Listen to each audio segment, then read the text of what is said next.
Welcome back, subscribers. My name is Johnny Hopper, and I'm going to show you some pro tips on how to prevent arm pump and get rid of arm pump. This starts now.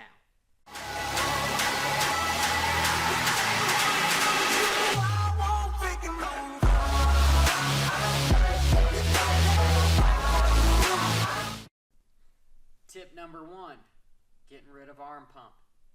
Get a smaller motorcycle.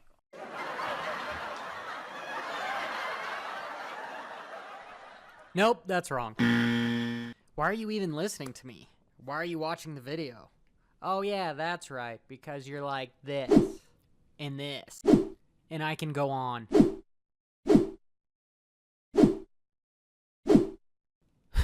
Alright, you guys get the picture. Arm pump really... Wait, I can say... why can't I say... You know what? Well, YouTube.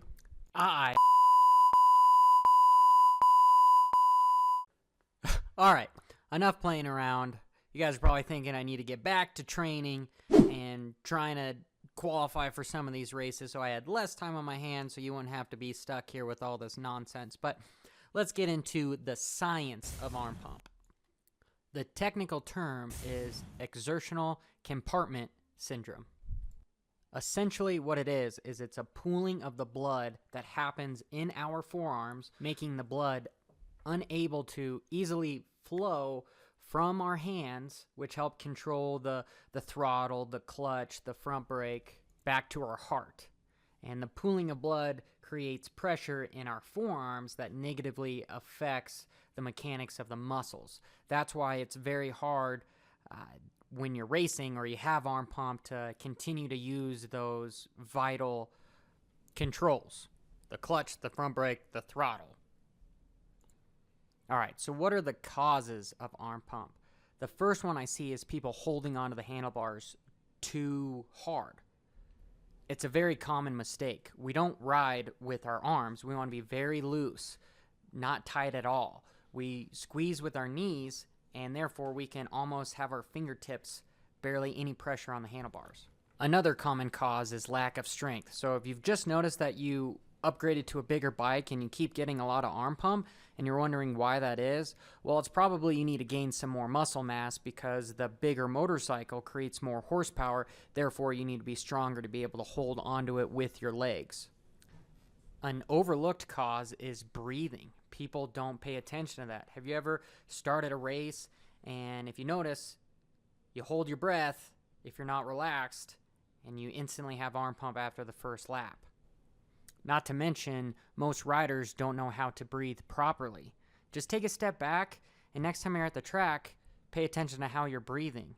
9 out of 10 people are, when they exercise, breathe through their mouth rather than their nose. I know, you're probably thinking, Johnny, you're full of... Well, it's simple science. Breathing through your nose rather than your mouth is better for many reasons. One is your nose is actually smaller than your mouth, creating a greater amount of air pressure and therefore a slower exhalation that gives your lungs an extra time basically to extract a greater amount of oxygen. To be precise, in athletic studies, it's anywhere between 12 to 20% more oxygen. Another key reason why you should breathe through your nose and exhale through your mouth under high exertion conditions, medical studies have actually proven that breathing through your nose, inhaling through your nose, increases your stamina by lowering your heart rate for a longer duration. One study actually says that breathing through your nose lowers individual athletes, at least the ones that were tested, by 50 to 60%. I will link it in the description. But just take a step back for a moment. Think about that. If in your moto you could have a lower heart rate, even if it's only 10%, you think you could push harder, have that last lap be stronger, have the last lap actually be your fastest lap, as opposed to burning out real quickly.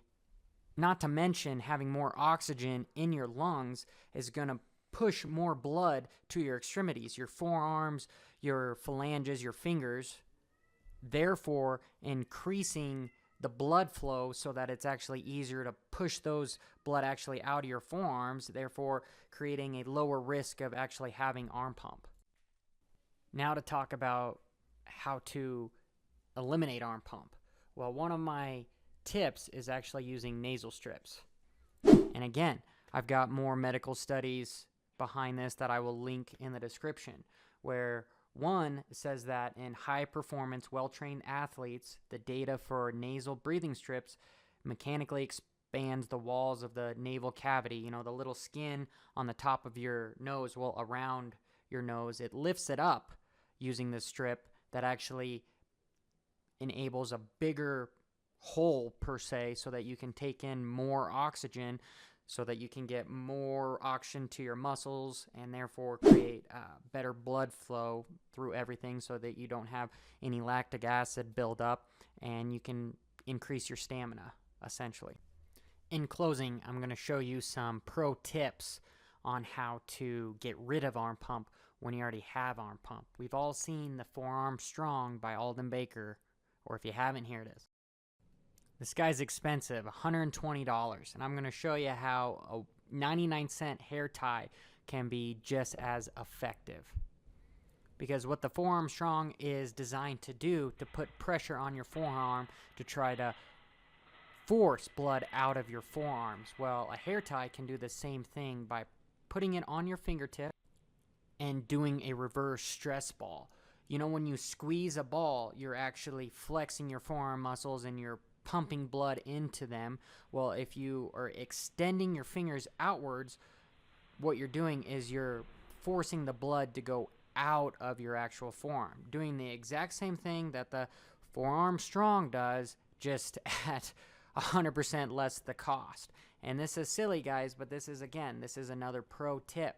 So if you do this, yes, it might take 3 to 5 minutes, but I guarantee you this will help relieve arm pump, and at least the stress, that feeling of not being able to move your arms, the rock hard feeling. My last little pro tip, this one, you use a band, a gait belt, a normal belt, and you're wrapping it around your forearm. It is extremely uncomfortable, but this is used when you have severe arm pump, and it's caused by your fascia, which is a thin tissue that has very limited ability to stretch.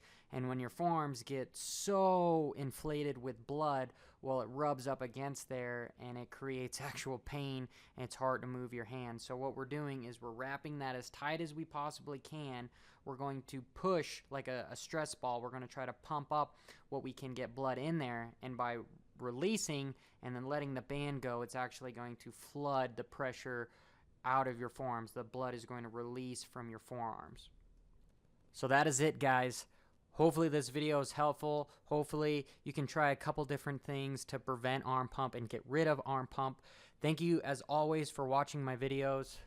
If you like hearing me talk as much as I do, well, please subscribe. I've got new videos every week. And in the comments below, please let me know what you want to see next and how I can improve your riding and help you guys. So again, this is Johnny. I'm signing off, and as always, be safe and have fun.